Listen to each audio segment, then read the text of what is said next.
ओली प्रचण्डको सम्बन्ध मिल्ने, सरकार बनाउने र विवाद हुने र गठबन्धनलाई बदल्ने चक्र यो धेरै पटक दोहोरिएर त्यसैले लभ स्टोरीमा कसले कतिपटक धोका दियो। तपाईँ जान्न चाहनुहुन्छ भने भिडियोलाई स्किप नगरी पुरै हेर्नु होला। ल अब भिडियोलाई पुरै हेर्नुहोस्। 2072 सालको ओली र प्रचण्ड बीचको पहिलो गठबन्धन, ओली प्रधानमन्त्री हुन पुग्नु भयो भने माओवादी केन्द्रले सरकारलाई चाहिँ पूर्ण समर्थन गर्यो। तर 2073 मा भने प्रचण्डले चाहिँ ओलीसँग चाहिँ सहकारी तोडेर चाहिँ राज्यमा नयाँ समीकरण बनाउँदै प्रचण्ड चाहिँ आफू 2073 मा प्रधानमन्त्री बन्न पुग्नुभयो।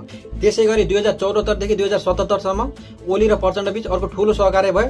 2074 को चुनावमा वाम गठबन्धन बनाएर 75 मा दुवै पार्टी चाहिँ एकता गरेर नेपाल कम्युनिस्ट पार्टी जन्माएर ओली प्रधानमन्त्री रहनुभयो भने प्रचण्ड अर्को शीर्ष नेतामा रहनुभएको थियो।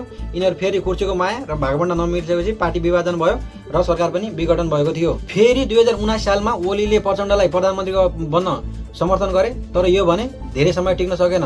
राजनीतिमा अर्को नयाँ समीकरण बन्यो, काङ्ग्रेस र माओवादी बीच सहकार्य भयो र एमाले सरकारबाट बाहिर फेरि पनि प्रचण्ड प्रधानमन्त्री बन्न पुगेका थिए। फेरि 2080 मा ओली र प्रचण्डको सरकार बन्यो। माओवादी केन्द्रले काङ्ग्रेससँग गठबन्धन तोडेर एमाले नेतृत्वको सरकारसँग हात मिलायो र एमाले सहितको गठबन्धनमा प्रधानमन्त्रीमा प्रचण्ड नै रहनुभएको थियो भने तर जुलाई 2024 मा ओली र नेपाली काङ्ग्रेसका सभापति शेरबहादुर देउवा बीच नयाँ सत्ता समीकरण बन्यो। एमाले सरकारसँग समर्थन फिर्ता लगेर एमाले अध्यक्ष केपी शर्मा ओलीज्यू फेरि पनि पुनः प्रधानमन्त्री बन्न पुग्नुभयो। अन्तत वास्तविक रूपमा तपाईँलाई देश र जनताको माया कहिले पनि थिएन। यदि देश र जनताको माया थियो भने तपाईँको गठबन्धन केका लागि थियो त्यो जनताले कहिले पनि बुझ्न पाएन।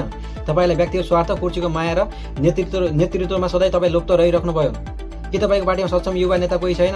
वर्षौंदेखि पार्टी सम्हाली राख्नु भएको छ, कयौं पटक प्रधानमन्त्री भइसक्नुभएको छ। अब नेतृत्व युवाको हातमा हस्तान्तरण गर्नुहोस्। अझै तपाईँ प्रदेशमा गठबन्धन गर्नुतिर लागिसक्नुभयो, अब केन्द्रमा गर्दै हुनुहुन्छ र आन्दोलन सिर्जना गरी पुलिसलाई नै ड्याङ्ग गोली हान्न लगाई सरकारलाई दोषी प्रमाणित गर्न खोज्दै हुनुहुन्छ। अन्तमा मेरो तपाईँलाई सुझाव के छ भने यो चाहिँ तपाईँको प्रेम प्रस्ताव बिहामा परिणत नगरी अब डिभोर्स गर्नतिर लाग्नु होला। धन्यवाद छ।